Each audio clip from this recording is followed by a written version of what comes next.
पालकमंत्र्यांचे अकांड तांडव आणि पोलिसांची छळवणूक थांबवा. जयकुमार गोरेंचा शंभूराज देसाईंवर प्रहार.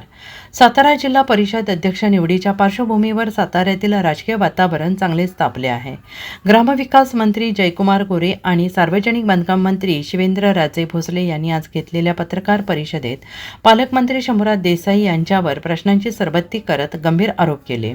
स्वर्गीय यशवंतराव चव्हाण यांच्या जिल्ह्यात पालकमंत्र्यांनी लोकशाहीचा खून केला असून प्रशासकीय अधिकाऱ्यांना घरगड्यासारखी वागणूक दिली जाते आहे, असा घणाघात गोरे यांनी केलाय. पालकमंत्री कालपासून विनाकारण अकांड तांडव करत आहेत. मागे पुढे 5 गाड्यांचा ताफा घेऊन फिरणे, पोलिसांची छळवणूक करणे हे त्यांचे नित्याचे झाले आहेत. चौकात पोलीस दिसला नाही तर त्याला निलंबित करण्याच्या धमक्या दिल्या जातात. साक्षात पोलीस अधीक्षकांशी बोलताना सुद्धा ते एखाद्या घरगड्याशी बोलल्यासारखे वागतात. हे अत्यंत निंदनीय आहे. जिल्हा परिषद अध्यक्षांची ही निवडणूक होती, त्यात पालकमंत्र्यांना आत जाण्याची काय गरज होती, असा सवाल गोरे यांनी उपस्थित केला आहे. जिल्हा परिषदेच्या इतिहासात आजवर कधी अशा पद्धतीने बैठक झाली नव्हती, मग ती कालच कशी झाली, असा प्रश्न त्यांनी प्रशासनाला विचारला आहे. ज्या सदस्यांवर 307 सारखे गंभीर गुन्हे दाखल आहेत त्यांना पालकमंत्री स्वतः हाताला धरून आत कसे काय घेऊन जाऊ शकतात? हा गुन्हा कोणी दाखल केले गेले नाही, असा थेट सवाल त्यांनी केलेला आहे. जर तुमच्या सदस्यांवर विश्वास नव्हता तर त्यांना 45 दिवस डांबून का ठेवले? गाडीतून उतरवून त्यांना जबरदस्ती हाताला धरून नेणे ही लोकशाही आहे का? शेवटी इशारा देताना ते म्हणाले की पाटण आणि वाईमध्ये काय चाललंय हे जनतेला माहीत आहे. लक्षात ठेवा, जे पेरलंय ते कधीतरी नक्कीच उगवतं, असं सडेतोड उत्तर मंत्री जयकुमार गोरे यांनी पत्रकार परिषदेत पालकमंत्री शंभूराज देसाई आणि मंत्री मकरंद पाटील यांना दिला आहे. आम्हाला पालकमंत्री आवडतात. आम्हाला पालकमंत्री आवडतात. का अशाला बदला म्हणून सांगू?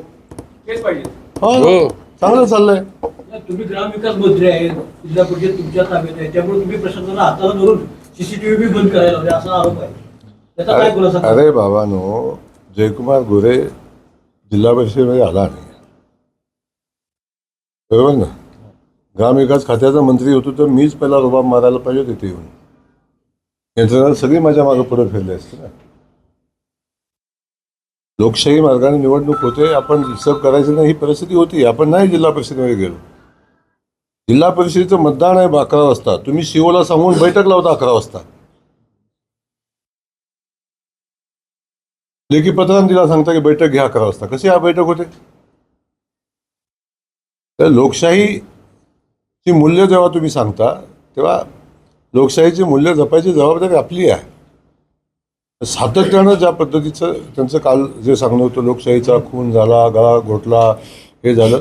एक विषय आहे की जर पोलिसांना त्यांनी त्यांची कारवाई करू दिली असती, जर त्या कारवाईत ते मध्ये आली नसते तर कदाचित त्या दोन्ही सदस्यांना मतदानही करता आलं असतं. जेव्हा तुम्ही राजकीय हस्तक्षेप करून त्यांच्यावर कारवाई चौकशी सुद्धा करून देणार, केस झाली का नाही झाली हे सुद्धा बघू देत नाही तुम्ही त्यांना. पोलिसांना हात लावायचा नाही आरोपीला, ही कुठली पद्धत?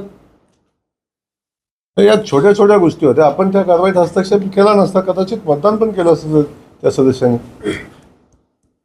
पण ज्या पद्धतीचा राजकीय हस्तक्षेप त्या ठिकाणी झाला, आणि अगदी मी म्हणतो 2 सदस्य आले आणि त्यांनी मतदान केलं, तरी काय जिंकत होते का ते? 33 मतं झालं. आम्हाला 33 मतं पडली होती. 2 प्लस करा, 30 आणि 2 32 झाली. तरी काय जिंकत होते का ते? अरे लोकशाहीनं कामेशला लोकशाहीनं जो अधिकार दिलाय ते कामेशनं केलं.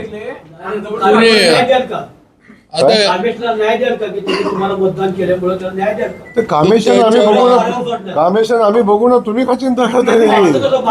आता पहिला विषय आहे की आता मला काय कळलं बाबा, कालपासून हेच चाललंय की भाजपनं काय करावं. आता भाजपनं काय करावं भाजप ठरवेल ना, आम्हाला ठरवू दे ना पक्ष म्हणून. आमचं आम्हाला काय ठरवलं? भाऊ म्हणले तसे अजितराव, एक तर कुणावर अन्याय होणार नाही ही तर जबाबदारी आमची सर्वांच्याच बाबतीत आहे, आणि 100% आम्ही कुणावर अन्याय होऊन देणार नाही.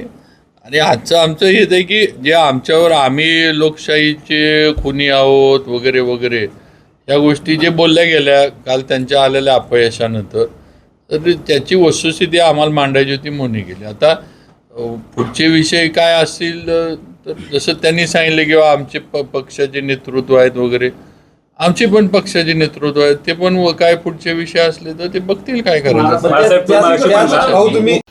Bureau report SBN Marathi.